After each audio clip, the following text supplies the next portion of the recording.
दोस्तों, कैसे हैं आप सब? आई होप आप सब अच्छे होंगे, खुश होंगे और सेफ होंगे।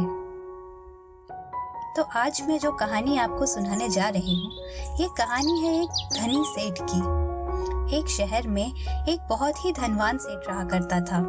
उसके बहुत सारे बिजनेस थे, कई सारी फैक्ट्रीज थी, रोजाना लाखों का कारोबार हुआ करता था। एक दिन सेठ अपने काम से लौटकर घर आया तो देखा कि उसके घर वाले, उसकी पत्नी, बेटे, बहुएं सब मिलकर शाम की आरती की तैयारी कर रहे थे। सेठ बहुत ज्यादा धार्मिक नहीं था और पूजा पाठ में ज्यादा विश्वास नहीं करता था, तो वो सीधे अपने कमरे में चला गया और नौकर को आवाज दी। नौकर आया। सेठ जी ने उससे कहा, मेरे लिए एक कप कॉफी बना लाओ। नौकर कॉफी बनाने चला गया। तभी सेठ जी को थोड़ा अनईजी फील होने लगा। उन्होंने फिर नौकर को बुलाया।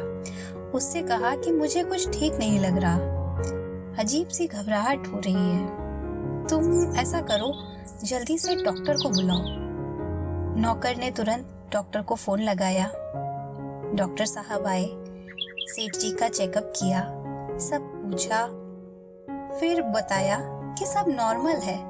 आपको शायद कोई उलझन या चिंता हो रही है, शायद इस वजह से आपको अनईजी फील हो रहा है।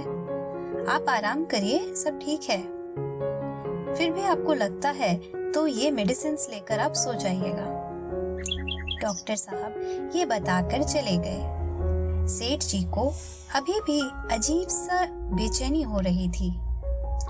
रात में लेटे, दवाई भी ले ली, फिर भी नींद नहीं आ रही थी, तो ऐसे ही घर से बाहर घूमने निकल गए। रात के करीब 2-3 बज रहे थे।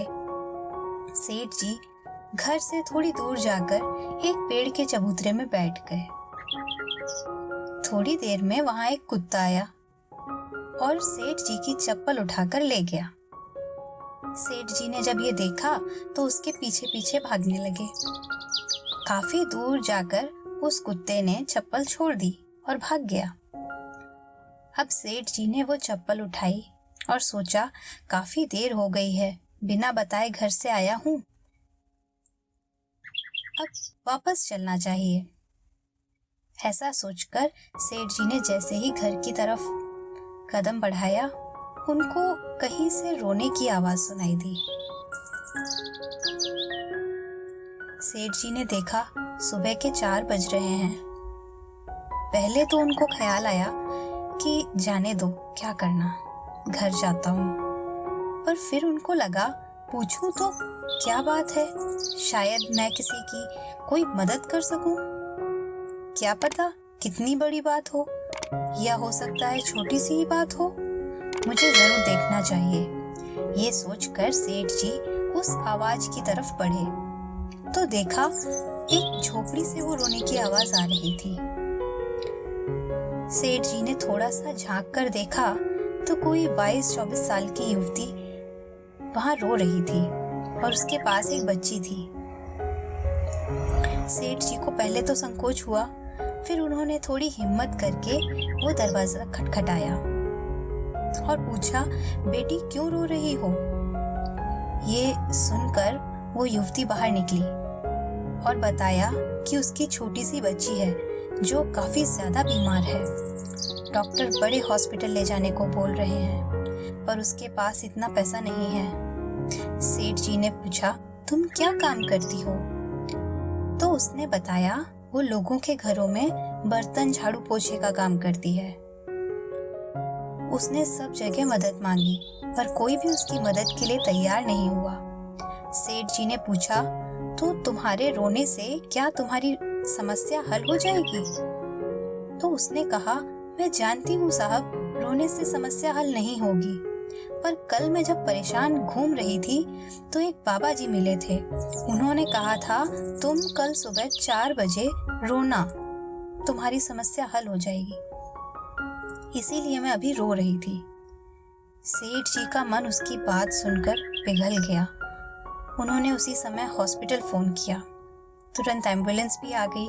सेठ जी ने डॉक्टर से बात की तो पता चला वाकई उस बच्ची को तुरंत इलाज की सख्त जरूरत थी। सेठ जी ने न सिर्फ उसका इलाज का पूरा खर्चा उठाया बल्कि उस युवती को अपने यहाँ एक फैक्ट्री में नौकरी भी दे दी। आज सेठ जी को उस अनदेखी शक्ति का एहसास हो रहा था जो इस पूरे संसार को चला रही है। उन्हें लगा कि मैं कोई धार्मिक आदमी नहीं, ना ही कभी मैं पूजा पाठ करता हूँ, फिर भी ईश्वर ने उस बच्ची की मदद के लिए मुझे माध्यम बना दिया। आज उनको अपना होना सार्थक सा लग रहा था। ये खुशी और संतुष्टि किसी की जरूरतमंद की मदद करने की थी। ये कहानी हमें ये बताती है कि ईश्वर कब कैसे किसकी मदद कर दे उसका कुछ अनुमान हम नहीं लगा सकते। मिरेकल्स होते हैं, चमत्कार होते हैं यदि आप सच में मन से अपना प्रयास करने के साथ साथ उस ईश्वर से मदद मांगे तो। ये कहानी हमें ये भी बताती है कि कभी किसी की मदद करने का मौका मिले तो कर देना चाहिए। क्या पता ईश्वर हमारे माध्यम से किसी की दुआ कबूल कर रहा हो और हमें उसके लिए चुना हो। अगर आपको ये कहानी अच्छी लगी तो हमें कमेंट सेक्शन में जरूर बताइए।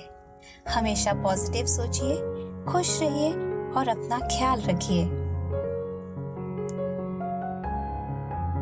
अगर आपको हमारा वीडियो पसंद आया और आप ऐसे और वीडियो देखना चाहते हैं तो कृपया सब्सक्राइब करें।